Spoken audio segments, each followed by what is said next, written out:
Neglect చేసిన. So ఏంటంటే నాకు ఆల్రెడీ నేను వర్క్ చేస్తున్నావు కదా, నేను చేస్తా అన్నట్టే ఉంది. దీని తర్వాత ఏంటంటే కొన్ని ప్రోడక్ట్స్ తెచ్చుకొని వాడుకున్న తర్వాత నువ్వు రిజల్ట్ వచ్చిన తర్వాత నువ్వు చూడు అని చెప్పాడు.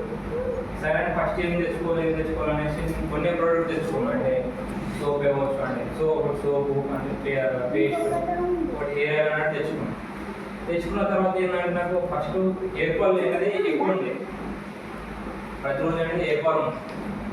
సరే అని ఆయన ఆయిల్ అట్నే వాడడం స్టార్ట్ చేసిన తర్వాత ఏంటంటే కొన్ని రోజులకు నాకు హెయిర్ ఫాల్ అనేది కంట్రోల్ అయిన తర్వాత నేను అంటే ల్యాబ్ టెక్నీషియన్గా చేస్తుంటే అక్కడ వర్క్ చేసి మానేసిన తర్వాత ఏంటంటే వేరే దగ్గర వర్క్ చేసిన తర్వాత కొన్ని రోజులు ఇంటికన్నా ఉన్నప్పుడు ఏంటంటే ఇక్కడ ఒక మీటింగ్ ఉంటుంది, మంచి మీటింగ్ ఉంటుంది అని చెప్తే ఒక 200 పే చేసి నేను ఏంటంటే సిద్దిపేటలో ఒక VIP ట్రైనింగ్ అటెండ్ అయిన తర్వాత నాకు అంటే వెస్టీజ్ అనేది ఎక్కువ తెలిసింది, అంటే అర్థం చేసుకున్నాయి ఎక్కువ దాని గురించి.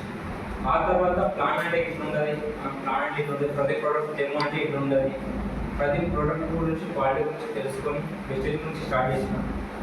ప్రస్తుతం నేను ఏంటంటే 12% ఉన్నా. ఫస్ట్ మంత్ చెక్ చేసి నాకు 400 రూపీస్ వచ్చింది, ఇంకా 12% ఉన్నాను. ఇప్పుడు ఫ్యూచర్ గురించి ఏంటంటే రీజనరేషన్ ఇన్కమ్ ఉంది కాబట్టి నేనైతే టేకప్ చేసినాను. ఏంటంటే నేను ల్యాబ్ టెక్నీషియన్ చేస్తే ఏంటంటే నాకు టైం ఫ్రీడమ్ ఉండదు. నేను మార్నింగ్ 7కి వెళ్తే మళ్ళీ నైట్ 9కి అట్లా వచ్చేది. ఇక్కడ ఏంటంటే నా టైం ఫ్రీడమ్ అనేది మంచిగా ఉంది. బయట నేను జాబ్ చేసినప్పుడు ఏంటంటే నాకు ప్రస్తుతం ఏంటి చేస్తున్నది ప్రస్తుతం 20,000 అవ్వచ్చు, 10,000 అవ్వచ్చు, ఎంతనే అవ్వచ్చు.